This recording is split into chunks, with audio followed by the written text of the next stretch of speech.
சிறப்பு தீவிர திருத்தத்தின் கீழே நமது வாக்குச்சாவடி நிலை அலுவலர்கள் மூலமாக கணக்கீட்டு படிவமானது ஒவ்வொரு வாக்காளருக்குமே 2 எண்ணிக்கையில் உங்களோட வீடுகளுக்கே வந்து பெரும்பாலும் விநியோகம் செய்யப்பட்டு வருது. அவ்வாறு விநியோகம் செய்யப்பட்ட அந்த கணக்கீட்டு படிவங்களை பூர்த்தி செஞ்சு திரும்ப உங்களோட வாக்குச்சாவடி நிலை அலுவலர்களே உங்கள்கிட்ட இருந்து திரும்ப வாங்கிக்குவாங்க. இதில் பெரும்பாலான கணக்கீட்டு படிவங்களை பார்த்தீங்கன்னா வாக்காளர்களாகி நாம் அதை பெற்றுக்கிட்டு அதை எப்படி நிரப்பணும்னு தெரியாமல் அவங்க கைவசமே வந்து வச்சுருக்கோம்.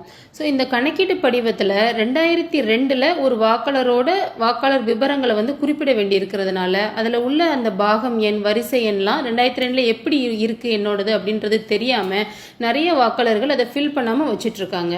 இந்த கணக்கீட்டு படிவத்தை நிரப்புறதுன்றது ரொம்ப சிம்பிளான ஒரு ப்ராசஸ் தான். நமது கன்னியாகுமரி மாவட்டத்தில் தற்போது 6 சட்டமன்ற தொகுதிகள் இருக்குது.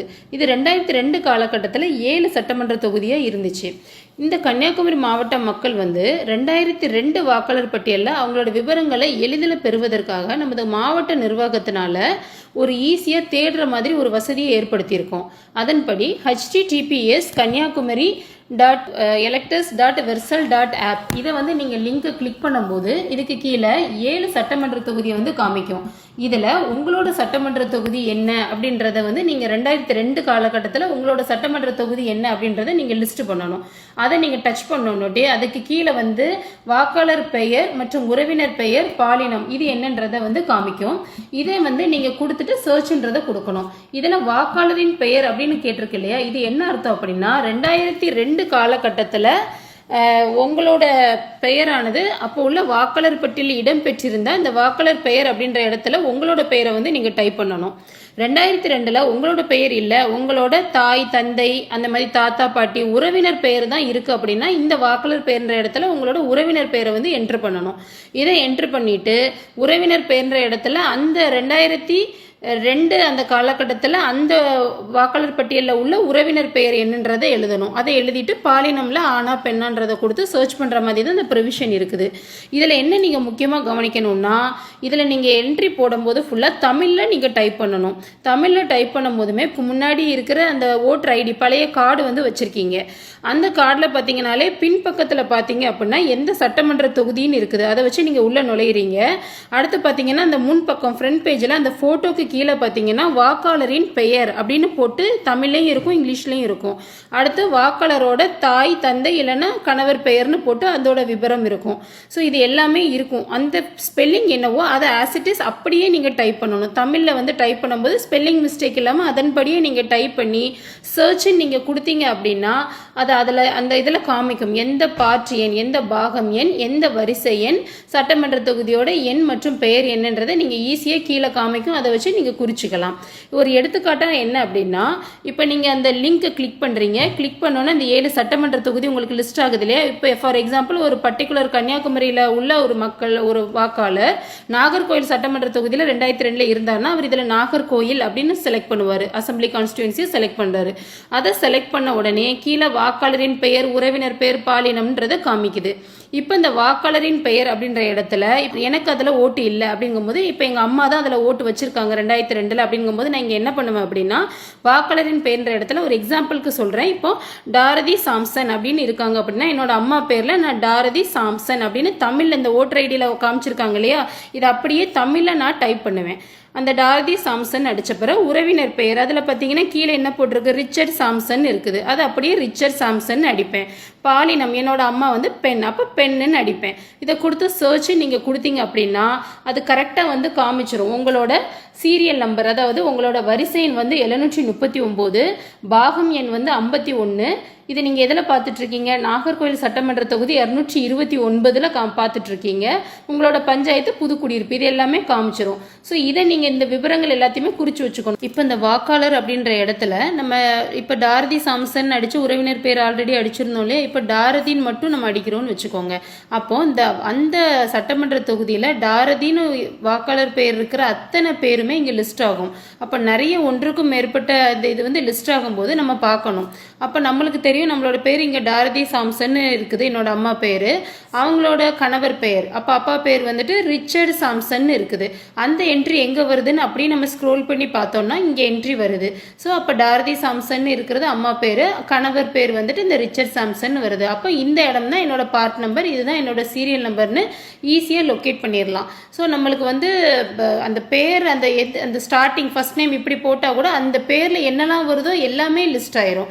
அதை வச்சு நம்மளுக்குரிய குறிப்பிட்ட பார்ட் நம்பர் சீரியல் நம்பரை ஈஸியாகவே வந்து எடுத்துக்கலாம். ஒரே ஒரு இது என்ன அப்படின்னா நம்ம வந்து ஸ்பெல்லிங் மிஸ்டேக் இல்லாமல் எழுதணும்.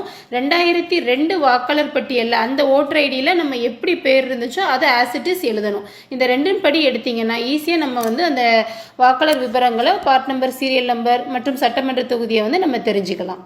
சட்டமன்ற தொகுதியோட எண் மற்றும் பெயர் இது எல்லாத்தையும் நீங்கள் குறித்து வச்சதுக்கு பிறகு உங்களுக்கு கொடுக்கப்பட்ட அந்த கணக்கீட்டு படிவத்தை எடுத்துக்கணும்.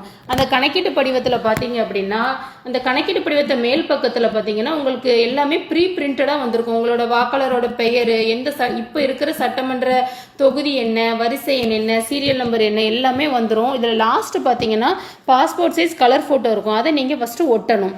இதை ஒட்டினதுக்கப்புறம் இந்த மேல் பக்கம் பார்த்தீங்கன்னா உங்களோட ஜென்ரல் டீட்டெயில்ஸ் கேட்டிருக்கும். அதாவது உங்களோட பிறந்த தேதி என்ன, உங்களோட ஆதார் எண் என்ன, இதெல்லாம் வந்து கட்டாயம் கிடையாது. ஆதார் எண் நீங்கள் விருப்பப்பட்டால் எழுதிக்கலாம். அதுக்கப்புறம் உங்களோட தாய் பெயர், அவங்களோட தற்போதைய வாக்காளர் அடையாள அட்டை எண், அப்புறம் உங்களோட தாயார் பெயர், தந்தை பெயர், எல்லாரோட வாக்காளர் அடையாள அட்டைலாம் எழுதினதுக்கு அப்புறமா துணைவர் பெயரும் கேட்கும், அவங்களோட வாக்காளர் அடையாள அட்டை எண்ணும் கேட்கும். இது எல்லாமே ஜென்ரல் டீட்டெயில்ஸ். இதை ஃபில் பண்ணப்புறம் பார்த்தீங்கன்னா கீழே 2 பாக்ஸ் வரும்.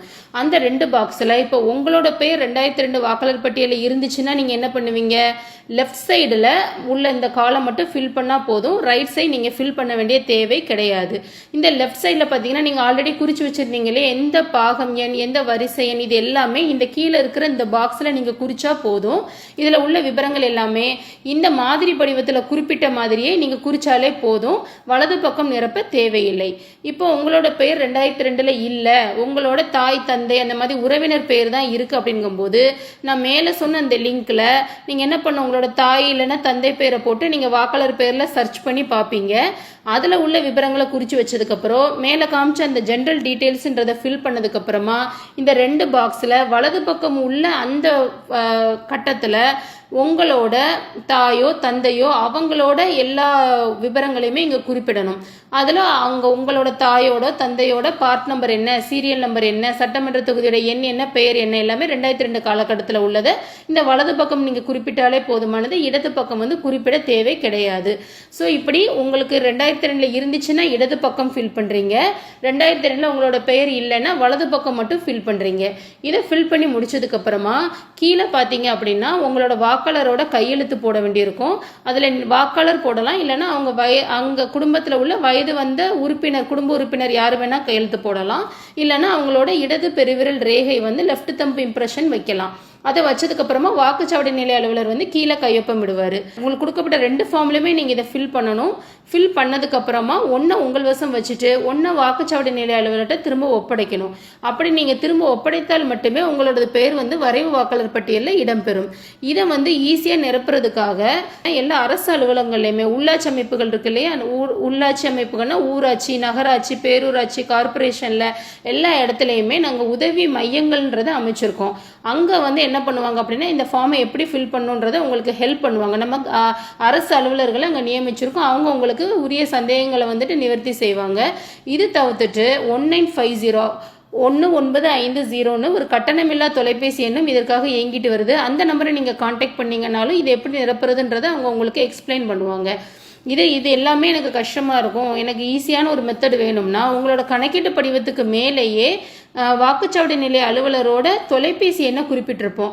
அதை நீங்கள் காண்டாக்ட் பண்ணி அந்த நம்பரை காண்டாக்ட் பண்ணி பேசினாலுமே இந்த கணக்கீட்டு படிவத்தை எப்படி நிரப்புறதுன்றதை அவரே வந்து உங்கள் வீடுகளுக்கு வந்து நிரப்பி அந்த படிவத்தை வாங்கிட்டு போவாங்க.